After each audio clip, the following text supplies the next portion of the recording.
أعوذ بالله من الشيطان الرجيم. بسم الله الرحمن الرحيم. حضرت ساتھیوں السلام علیکم. یہ محفل ہے آگے جائے شباب.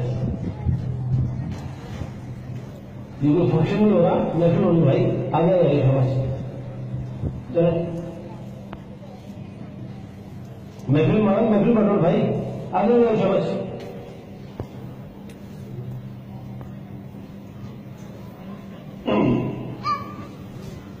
آپ سب کو پندرہ شریف مبارک ہو. سرکار ہر مہینے یہ محفل سجانے کی ہم سب کو توفیق عطا فرمائیں اور اسی طرح اپنے در پر بلاتے رہیں. کیوں کہ در ہے تو سر ہے, در نہیں تو در بدر ہے. حضرت ساتھیوں در میں چھوٹے سر جائے تو جائے.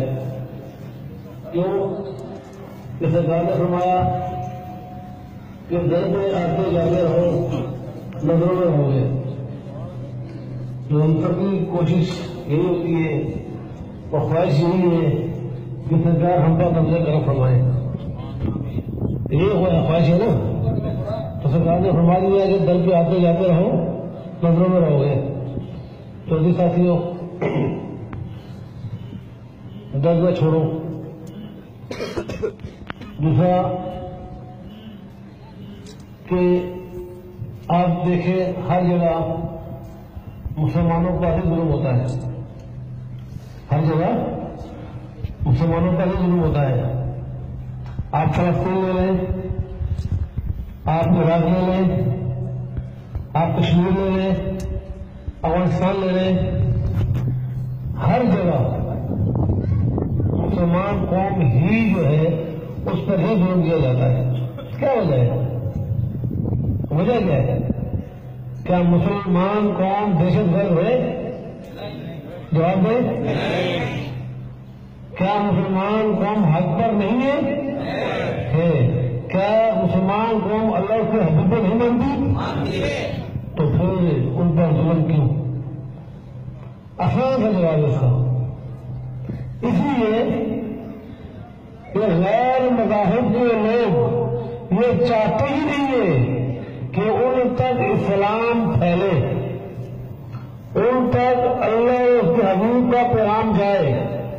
کیوں کہ ہمارا اسلام امن و محبت کا ہے. ہمارا پیغام یعنی اسلام کا پیغام امن اور محبت ہے. ڈنڈے سے اسے نہیں پھیلا, اسلام ڈنڈے سے نہیں پھیلا, پیار سے پھیلا ہے. جس کی مثالیں آپ کے سامنے ہیں. کیا محبوب پاک صلی اللہ علیہ وسلم کو لے لیں کہ بڑھیا جو آپ پر پورا پھینکتی تھی بیمار ہو گئی, کیا حضور پاک نے اسے مارا؟ کیا بددعا دی؟ کیا بدنیازی ہے جو ہمارے کو گھر سے نکال دے؟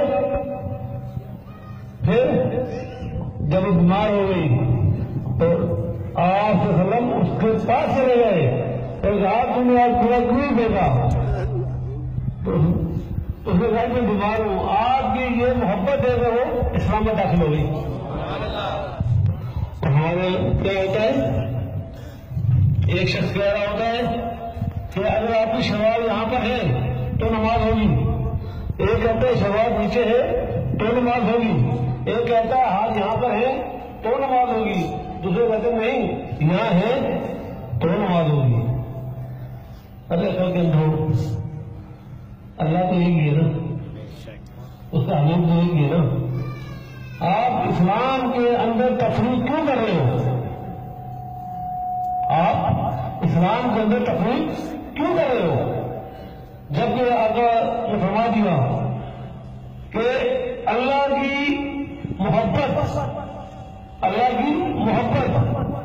اس پر چلو, اس کو لے کے چلو اور یقین کرو اللہ کی محبت کا پیغام لے کر چلیں گے تو ہم کہیں بھی ناکام نہیں ہوں گے.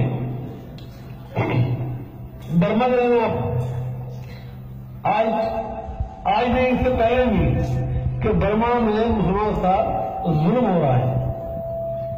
بحیثیت مسلمان ایک انسان کا قتل پوری انسانیت کا قتل ہے، ایسے ہی نا. اور ایک انسان سے محبت پوری انسانیت سے محبت ہے.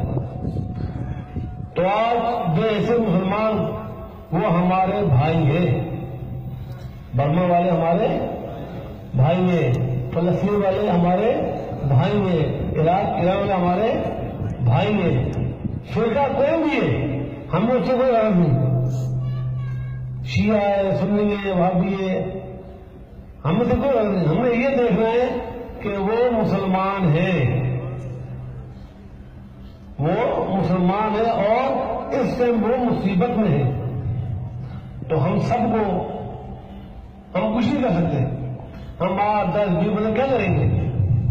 لیکن ان کے لیے ہاتھ اٹھا کر دعا تو کر سکتے ہیں کہ یا اللہ ان کی مصیبتیں وہ دور فرما، اور جو ان پہ ظلم کر رہے ہیں ان کو اللہ تعالیٰ بھائی راستے لے کر ان کو ہدایت دے کہ وہ انسان کو انسان سمجھے. اور اسی طرح جیسے میں نے کہا کہ احتجاج ہے پورے سندھ میں، تو حیدرآباد میں بھی، کوٹری میں بھی یہ برما کے لیے احتجاج ہے.